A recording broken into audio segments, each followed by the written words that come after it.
I've worked on many different AI projects over the years, and I think this one might be the most exciting. ChatGPT and tools like it, such as Gemini and Claude, typically require a very powerful computer somewhere in a data center to power that experience. But now, with the recent essentially advances in open source models, particularly the new GPT OSS model from OpenAI, the gap between the leading state-of-the-art models and the open source models is now closing, and you can get a really good experience on device without the need of any internet or data center somewhere. And that's essentially what I've done for this project.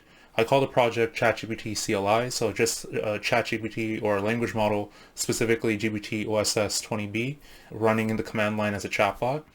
But that's not the interesting part.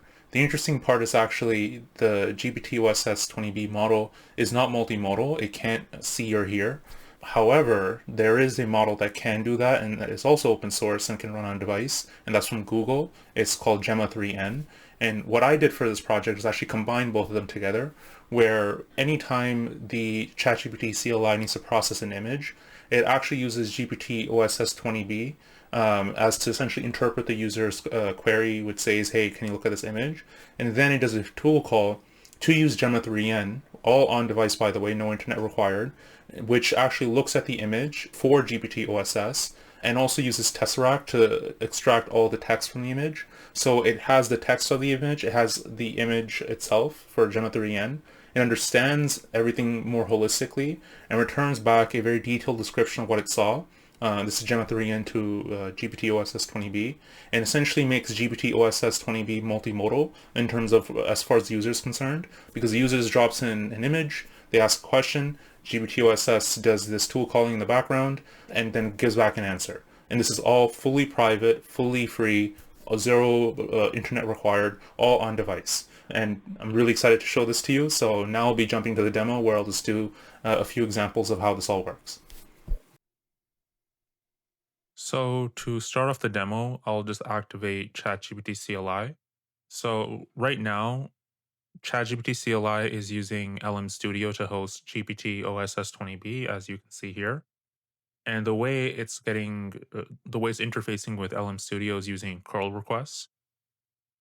I'll make a initial request. I'll say, hello, what is your name?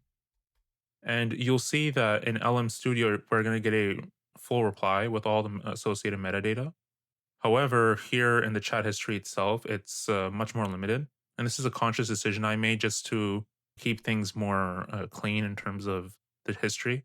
Because when it comes to the actual history of the conversation I'm having with the model, I'm really more concerned about what the model's replying. And in this case, I'm not really concerned about all this other content.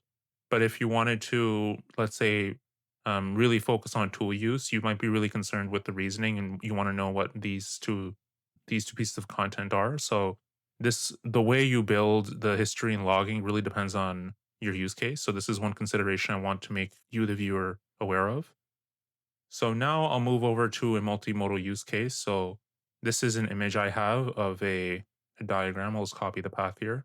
I'll say, can you tell me about this image?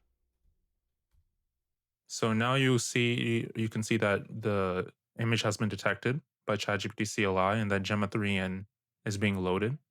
Gemma 3N is currently the way we're interfacing with it is using Apple's MLX framework, so their machine learning framework. This is another consideration that you should have that the current ChatGPT CLI code base, it's focused on Mac OS. That's just because I have a Mac. But you could do the same thing using a Windows computer or Linux. It's just in this case, I've built it based on Mac OS and Apple's frameworks. So you can see here the vision answer for the question of this diagram is here. This is the answer. The overall structure of the image presents a horizontal spectrum. Left side data and research. So as you can see here, data and research, and then I'm sure it goes on the right side, product and user. So it's giving a pretty nice overview of the image. And again, this is all on device. You don't need any internet. The models are being loaded and everything's happening on device.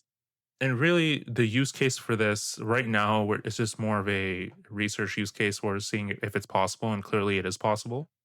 But if you think about it, as these models get more advanced and more accurate, you could be a physician who has perhaps a visualization. So here, this is just AWS's some key financial information. Imagine instead of this financial information, this was a patient's blood work or some sort of personal information that maybe you don't want to, a cloud model or a proprietary model that's on someone else's servers having access to that information. A year from now, 2 years from now, however long it takes for these models to get really accurate, you can have really intelligent AI systems on your device as a physician, for example. Let's say you have a very powerful MacBook, as using a MacBook right now, and you could have all this essentially intelligence work on patients' data on your device and be compliant with all those regulations because the data is not leaving your system. That's really the I think the key value of this project here is it shows where we can go in terms of the AI industry and making AI work in these type of sensitive settings. So that's the key takeaway that I want to push here is that it's not really about ChatGPT CLI as it is now, it's where it could be.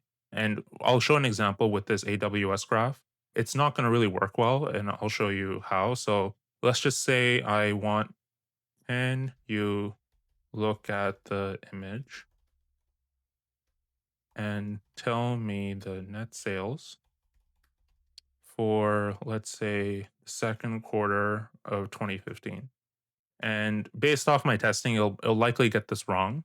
So this is all again, I'm showing you the limitations of the ability for Gemma 3N or local models to process graphs and visualizations like this. It's not ready for prime time just yet, but it is worth knowing that when it fails usually in a very specific way. So here it's 2015, it's saying 2,886, which is it is the second quarter, but for the wrong year. So I'm asking for 2015, I recall. So 2015, and it's giving the 2016 data. So still it gets the second quarter part right, but it's missing the year. And it is giving me the net sales. So it gets some things right and other things wrong. So it's worth remembering that this is the worst it'll ever be. It's only going to get better from here. So this is, I think, the key takeaway of ChatGPT CLI or just a local language model use. We can get really good performance, really powerful performance as for like a general use case, such as this diagram here. I'm just asking general questions and answers. The more specific you get, such as this graph for AWS, it tends to fail in this current iteration of these local models.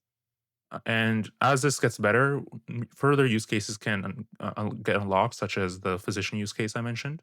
So I think this is something that we should all keep an eye on: is these small language models or SLMs getting better, especially around multimodality. So here was image, but there's also audio that is relevant to these type of things.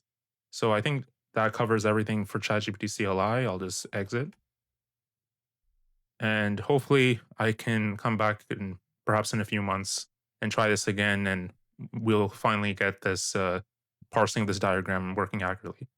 So that's all for today. Thank you.